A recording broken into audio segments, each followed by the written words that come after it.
Do you like wholesome and sweet romances? You know, the ones that have you feeling warm and good on the inside. The kinds that make you realize you should probably put some clothes on and touch grass because you've been in your dark room half naked surrounded by empty pints of ice cream, binging romance mangas for the past 72 hours because you're completely lonely. No? Just me? Okay, anyways, look, the grass will have to wait, so go grab another pint because I've got another one for you. Though this one has its wholesome and sweet moments, it mainly consists of a lot of and what in the hell? Yeah, this is the story of a boy who's fighting his internal demons and a girl who just loves food. A lot. Like a lot. It's probably not the combination you were expecting or even wanted, but it's definitely the one you need, so let's dive in. The story begins with our MC Ichikawa reading a murder encyclopedia. You know, like every average high schooler does. And he shows us that he has murder impulses that he's constantly trying to suppress.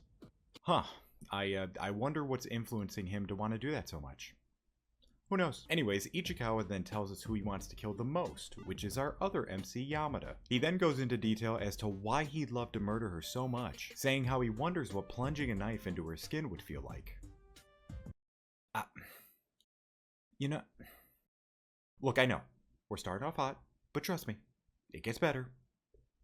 Trust me. Ichikawa then snaps out of his impulse, disgusted that he thinks that way, knowing that he's messed up on the inside. After class, he heads to the library where he catches Yamada stuffing her face with food. He tries to act normal and walks past her while Yamada turns her face in embarrassment. Yamada then speaks to Ichikawa with her mouth full, and since he is not fluent in gibberish, he does not understand a word she said, so he just agrees, dashes away, and while hidden, holds back yet another impulse. He watches as Yamada starts to pull out even more food. To calm himself down from the shock of witnessing that, he goes back to thinking of ways to kill her. He then observes Yamada stumbling, working on a project. After she finishes, she ends up needing a knife. Ichikawa realizes he has one, but is hesitant because he's worried she'll be grossed out about him having a knife on him.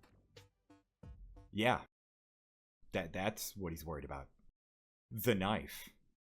Not the murder book he openly flaunts during class. No, not that. Just a knife.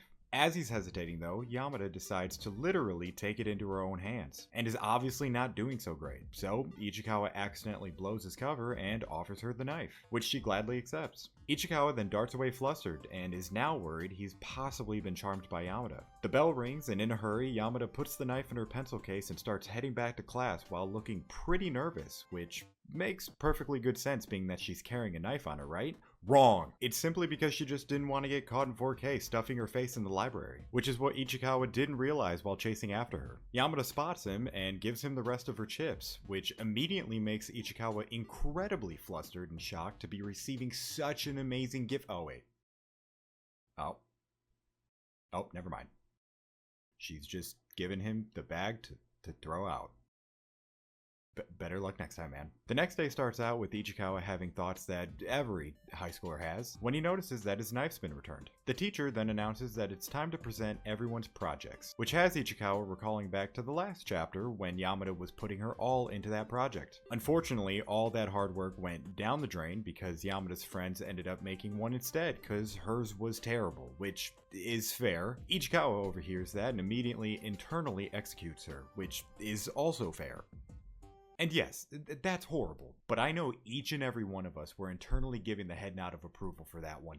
Yamada tries to act okay, but is obviously hurt over it. And while they're bashing her work, Ichikawa is bashing on them by internally saying things that had me going full Owen Wilson. But at the same time, they do make points that make him definitely understand why they did that. In the end, they ultimately use the other project, and as they're presenting, Ichikawa is surprised at how well Yamada has taken it. Until he sees her face. He starts to get concerned, but it's too late because it's his group's turn to present. And while presenting, all he can focus on is Yamada, who is trying so hard to hold back her tears. Unfortunately, the hand fan technique did not work and the tears start to fall. Someone starts to notice something outside, and the entire class's attention goes that way, which is in the same direction as Yamada, who is still crying. Ichikawa starts to freak out, trying to figure out how to draw the attention away from Yamada's direction. So he pulls out his knife to cut the project the other girls used instead of Yamada's. Whew, thought that was about to go in a completely different direction the first time I read that, not gonna lie. But that ended up doing the trick, because the entire class's attention was immediately on him. Except for Yamada and her friend. Oh, and Yamada's perfectly fine too, by the way. Better luck next time again, man. We then go into a new day where Ichikawa is giving us one of his usual creepy inner monologues, when his classmate interrupts him by saying that he'd love to have a sex slave who looks like Yamada, which is something I've never heard anyone say in high school, let alone say it that loud with such confidence. Kinda respect it. And that, ladies and gentlemen, is what you call sarcasm. Anyways, Ichikawa continues to overhear as one of the boys asks the other who he's into. The boy says someone like Hada-san, which was immediately shot down by the others. During lunch, Ichikawa heads to the library where he spots Yamada stuffing her face again. But she wouldn't be alone this time because Hada-san walks in and Yamada invites her over to talk. Quick side note, the fact that he calls him Ugo-kun? Pretty savage, can't lie.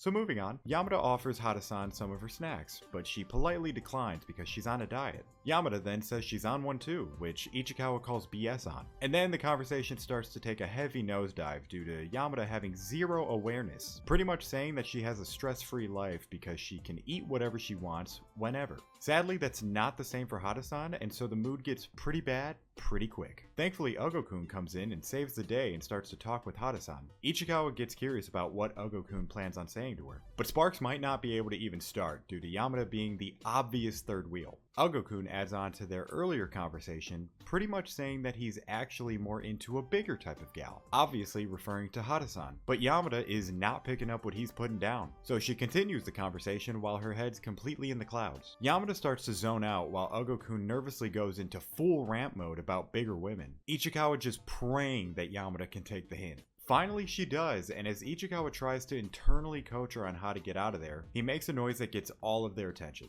Panic starts to set in as he tries to figure out what to do, when Yamada suddenly swoops in claiming that the noise was a cat, and then follows it up by giving him the cough signal to impersonate a cat. And like the embarrassed hero he is, he does it, which makes the entire mood very awkward. Yamada thankfully decides to break the awkward tension by checking in on the quote-unquote cat. She swiftly glides past a shocked and embarrassed Ichikawa, and then proceeds to do a spot-on impression of a cat. Hada-san and Ugo-kun think the cats are about to box it out, so Yamada pulls Ichikawa into acting as cats, which, though extremely embarrassing for Ichikawa, ends up lightening the mood. As Hada-san and Ugo-kun walk back to class, we pan to a fully satisfied Yamada, who then gives a charming look and one-liner to Ichikawa, immediately making him flustered as she leaves. Entering a new day, we see Ichikawa on his off day getting ready to go out. And my god, is that outfit something. Yikes. And you might be saying, well, that's pretty mean to say. I bet you probably had some atrocious fashion when you were younger. You're probably just bashing him because it reminds you of some high school trauma. And you'd be absolutely right. Give me a comb over mixed with half a can of hairspray, an off-brand polo shirt that was way too tight, pants that were actually okay, probably the only normal thing, and shoes that were bought at a thrift shop, and you pretty much have high school me. Yeah, not a good look.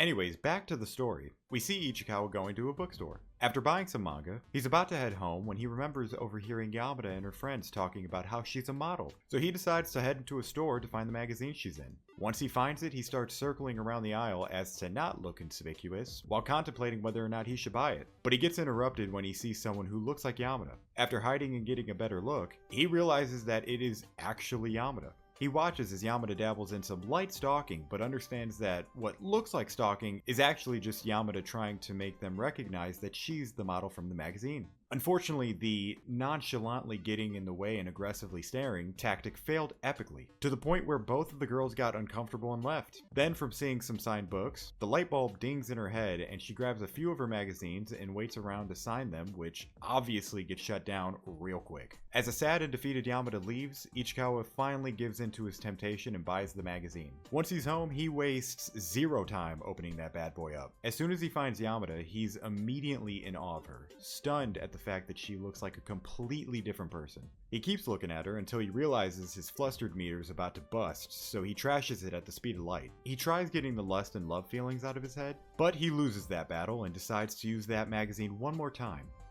You know, for educational purposes, of course. The next morning, Ichikawa is exhausted as he's riding his bike to school, regretting the purchase of that magazine. when he notices Yamada walking to school with a boy. He assumes that he's her boyfriend, but as he gets closer and hears their conversation, he learns that he's just trying to slide into her DMs and get her number. He sticks closely behind them and listens to how ignorant Yamada is, but then realizes that she's purposely acting oblivious to change the subject. The guy keeps making obvious advances towards her, and it's very clear that none of them are landing, but then lands a direct hit when complimenting how funny she actually is, which was enough to hook her into being interested in the conversation. And as Ichikawa watches Yamada enjoying herself, he starts getting jealous until the boy tries to get her number again, and sees him taking it a step too far by grabbing her. Ichikawa goes pale in an instant, seeing that Yamada is clearly uncomfortable and against it. As Yamada slowly pulls out her phone, Ichikawa's inner thoughts try holding him back from doing anything, but his body has already instinctively made up its mind, and launches the bike before even finishing his entire thought. The bike zips past Yamada and the boy at lightning speed, crashing and flipping over a fence at the end of the road, causing a good enough distraction to help Yamada not be forced into giving the boy her number. Everyone rushes over as the bike falls into the water. Yamada's friend calls out Ichikawa for throwing the bike, and when asked why, he stumbles to find a reasonable answer. Which, side note, obviously huge props to Ichikawa for doing that, cause f